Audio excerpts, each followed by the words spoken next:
Hello. Today we visit r/AskReddit to see what's a story from your life so outrageous you wouldn't believe it if someone else was telling it. Make sure to comment something you wouldn't believe is true. With that, sit back and enjoy. I've had a fire alarm go off whilst in an MRI, then a CT scan machine, and then on a radiotherapy treatment table. All of them require you to be inside the machine strapped in. All took place in different hospitals, and it was over the course of a year. By the third time I'd be giving the technicians a heads up. Was there actually a fire? No, thankfully. But full evacuations each time. I had a class with two people in it who were both named unique, but each was spelled a different way, so I guess they were still technically correct. I go by a pretty uncommon nickname. I had a college class, and the first day I was the first to show up and picked my seat. The class fills all the way up except for the seat behind me. We are about to pair up for some exercise and some kid walks in, about 30 minutes late, and sits in the only open seat behind me. We pair up and he introduces himself as my name. Same nickname and last name. I thought I was tripping out, but we had a good laugh about it. He dropped the class after the next week, which was okay because he was pretty annoying. My son went to school with a kid who had the same first and last name. They had one class together. The office called for that named student to come to the office. The teacher called the office and said, "Which one? The black kid or the white kid?" The boys both thought it was hilarious and always told people they were brothers. They even applied to the same job once, and the interviewer was very confused. I saw my other son recently and we had the biggest hug. I met my wife at her wedding reception. Also, back in college I wrote a short story and threw a fictitious phone number in for a good time call line. Based it on some friends' room numbers. Fast forward 6 years and I'm filling out a job app and they have the same phone number. I've worked for them 23 years now. I stayed friends with my ex, and he was hitting on a girl at the bar. She drunkenly gave him the wrong number. By accident, he ran into her another time. The number she gave him was the number of my new boyfriend. I saw this AskReddit post and decided I couldn't post my crazy experience because it wouldn't be seen, but I will. You can check my history cause I decided I wanted someone to see it, so I made a full post about it on Paranormal. I'll just give the quick version here. The Father's Day after my daughter passed, a girl with the same name accidentally texted me a Happy Father's Day. I thought it was a cruel joke. I was pissed, but after talking to her I realized it was no joke. A girl with the same name as my daughter accidentally texted me Happy Father's Day the Father's Day after my daughter passed. What are the odds? I randomly met the dude that I was born with. Our mothers gave birth to us in the same hospital on the same day and shared a recovery room. 25 years later, on the other side of the country, he was dating my roommate. Weird, how small a world it can be. I met someone I knew at school. Not a friend exactly, but we knew who each other were, never had any issues with each other, etc. I hadn't seen in years at Wet n Wild Florida. We're both from the UK, so bumping into some else you know from the UK is pretty slim. But we also happened to be visiting the same water park, queuing for the same ride at the same time and day. It's pretty mind-boggling. Similarly, I met a guy in Thailand at a beach party, instantly recognized his accent, Scottish, and turned out he lived literally 2 doors down from me in a flat in Shawlands, Glasgow. 6,000 miles trip basically just to meet your neighbor. I got talking to a guy in the bunk next to mine in the hostel I was staying in. It turned out we had a lot of shared interests and we got on really well, and we explored the city together. Turns out he's from my own city and doesn't even live that far away from me, so I ended up making a new friend in my hometown. I think I've told this story before, but here goes. I was a sophomore in high school and my mom worked at a hospital as head of security. They run drills to test each system, including infant abduction drills. So mom brought me in and I had to go into a room and steal a fake baby. I shoved it in a Lowe's bag and ran to the stairs and made it out. One of the nurses threw a shoe at my head. Did they throw a shoe at your head during the false abduction, or after when they found out you had succeeded? As I ran down the stairs. When you cut the leg band, it puts the ward on lockdown, so I had to hold a fire door until it opened, and as I got through, a nurse screamed and threw her shoe at me. Did she know it was fake, or did she really think you stole a baby? She thought it was real. They had no idea we were doing a drill. Probably just me being weird, but trying to sneak out of a hospital like that sounds kinda fun.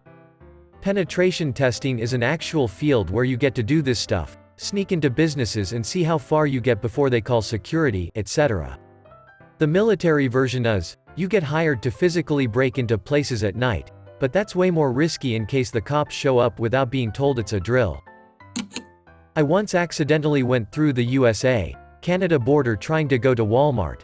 I couldn't do a U-turn once I was on the road for it, and I had blindly followed my GPS to go to the closest Walmart that I didn't realize was in Canada. I live close to the border. They searched my car and I had 4 phones due to my internet job and also a baggie full of melatonin pills. I was in between moving to a new apartment and I needed to bring the melatonin, but I lost the cap to the container, so I poured the pills into a baggie. My internet job involved posting affiliate links to cam sites to different Snapchat accounts at the time, hence the 4 phones. I spent 4 hours at the Canadian border office in an interrogation room trying to convince them I wasn't a crazy drug dealer. One time me and some friends went to Quebec to drink all weekend, 18 at the time and from America, and on the way back we were all hungover and tired. Had to wait 2 hours to get across the border into the USA. And my bro was in the backseat sleeping when we roll up to the border patrol agent. He asks what we were doing, so I said we went clubbing yada yada. He asked why my bro looked like he was tripping. He had just woken up and definitely looked like he was tripping, but he is straight as can be. So we all laughed. Then the border agent yelled at us for laughing and our whole car got searched, interrogated and all that. Took us all day to go from Quebec to Burlington, Vermont. I did something similar in 2001. I was a freshman in college in Buffalo, New York, and was driving to a friend's parents' house for dinner one night. I didn't really know where I was going, but traffic was all moving in the same direction, so I just kind of followed it. It turned out all of traffic was heading over the Peace Bridge into Canada. Getting into Canada was a breeze. I explained that I made a wrong turn and it was a mistake. They showed me where to turn around to get back on the Peace Bridge in the other direction and waved me on. Getting back into the United States was an absolute nightmare. This was like 2 or 3 weeks after 9/11 and everyone was on edge. The whole thing was just insane. They took me inside and asked me like 1,000 times in a slightly different way why I just followed traffic over the bridge. I don't know, and I was lost, apparently were the wrong answers. I was probably there for a good 2 hours before they let me through. This is before cell phones became ubiquitous, so I had absolutely no way to call my friend. By the time I got to their house they were calling the hospitals because nobody had seen or heard from me. We did all have a good laugh about it though. I was staying over at a friend's house when I was 16. It was pretty late and we were in her room watching a movie when all of a sudden we saw headlights coming at her window really quickly, like it was about to hit the house. We both screamed and jumped out of the bed, then nothing. We ran to look out the window, but no cars were in the driveway besides her mom's. Their driveway was long and their house was pretty far off the road and isolated, so if someone was turning around we would have seen them. Shortly after that the phone rang. It was the police calling to tell her mom that her dad had drunkenly crashed into someone's house. Everyone was okay, luckily. We told her mom what we experienced, but she didn't believe us. No one we told did, so we just decided from then on to keep it to ourselves. We still talk about it once in a while 23 years later. It is one of the weirdest experiences I've had to date. My dad once shook the tree in our garden and a whole ass trout fell out of it. To this day I wonder where it came from. I assume a bird dropped it? There aren't any big bodies of water nearby though. Maybe the neighbors chucked it out of a window? My parents have a waterfront home, so there is a big body of water nearby, but one day I came home and heard like a shuffling sound up in the gutter right above my bedroom window. For the life of me I couldn't figure out what it was. Then I got a ladder and went to look at the gutter and there was a crab stuck in it. As near as I can tell, a bird picked up the crab and dropped it onto the second story of my parents' house. When I was a newborn and my parents were bringing me home from the hospital for the first time, my neighbor ran outside and pointed a shotgun at my face, and was yelling at my parents, "Take that ducking baby elsewhere, that thing is gonna cry and make too much noise." Needless to say the police were called, and the SWAT team became involved. The doctor that was supposed to deliver me committed suicide rather than going into work that day. This was common knowledge in my family since I was a baby. I used to say, as a very young child, that he was waiting for the gates of heaven to be open. Turns out he wasn't really a doctor, and the law had caught on. That story was wild from beginning to end. On a semi-bright side, at least you got to be delivered by an actual doctor. This is a long one with 2 parts. Sorry about that. Part 1 soft. It was August of 1999. I lived in rural Pennsylvania at the time and I was driving home from work after doing an audit. It was about 3 a.m. and a moonless night. I was cruising along in my 1985 Monte Carlo and I was fighting to stay awake. It was a long day. I had just worked through about 50 boxes of financial documents for my employer, trying to make a tight deadline. My drive went through some windy roads through the forest. As I crested a hill, my headlights aimed up, and then as I descended, my lights came down and illuminated a huge herd of deer standing in the middle of the road. I plowed into them, killing one instantly, the others scattered. As I stumbled out of my car, I went around the front to survey the damage. The front end of my car was completely smashed. I was trying to figure out if it was drivable to get to a garage when I heard a noise. About 50 feet ahead, I saw a deer laying on the road shaking. It was making the saddest sounds. Its back was clearly broken and it was suffering. I walked over to the deer and tried frantically to figure out how to end its suffering. I didn't have any kind of weapon in the car, so a simple solution was out the door. I saw he was a buck that had large antlers jutting out. A beautiful 6-point rack. I thought to myself, do this quick so he doesn't suffer. I grabbed his antlers firmly with each hand and I said, "I'm so sorry." What happened next was pure nightmare fuel. I twisted his antlers and head with all of my might to break his neck. What I failed to realize was this antlers don't fully harden, calcify until later in the year. The antlers ripped off in my hands and arterial blood sprayed me from head to toe. He made this awful meh meh meh meh sound as he died. I was wearing a white button-down shirt and khakis. Well, they were white and khaki. Within a minute a car came cresting over the hill I just came down and illuminated me standing in the middle of the road. Covered in blood. Holding 2 oozing deer antlers. I heard over a loudspeaker, "Sir, drop whatever is in your hands and come closer." Slowly. It was a state trooper. He said, "Son, that is maybe the dumbest ducking thing I've seen in a while." The moral of the story is never try to break a deer's neck when their antlers aren't hardened. Part 2. Flash forward to November of 2001. I still live in rural Pennsylvania.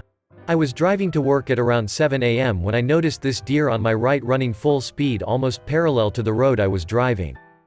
It was enormous. All of a sudden, instead of running parallel to me, it veered into the side of my sweet 1980 Monte Carlo.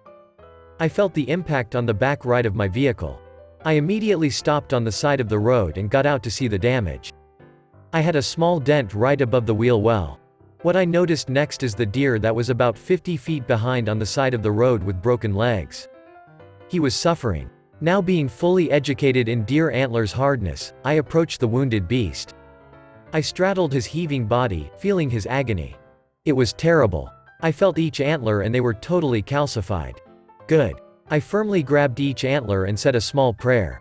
1, 2, 3, twist. It's important for me to state that this is where I learned something new. A deer has many fascinating physical attributes. They can run at high speeds for long durations, they can leap high into the air. They can also twist their head over 180 degrees. Here I am on the side of the road twisting a deer head while it's grunting. I kept on trying, thinking, just go to the ducking light already. Cars are starting to go past on their morning commute. I'm getting people honking at me and looking at me in utter horror. After a few minutes of me trying to end the suffering, I hear the woo-woo of a police siren. God damn it. It's the same exact state trooper looking at me. He gets out of his car. Slowly strides towards me while saying, "We've had several complaints of someone doing something terrible to a deer." He stops suddenly. Looks me straight in the eye and squints. "Are you ducking kidding me?" he says. He starts belly laughing and said, "Son, you're 0 for 2. Maybe it's time to get a different hobby." The moral of the story is, I'm an idiot. Thank you for watching all the way until the end of the video. Don't forget to like, subscribe, and comment something you wouldn't believe is true. Click the video above if you want to continue to watch my content. Until next time.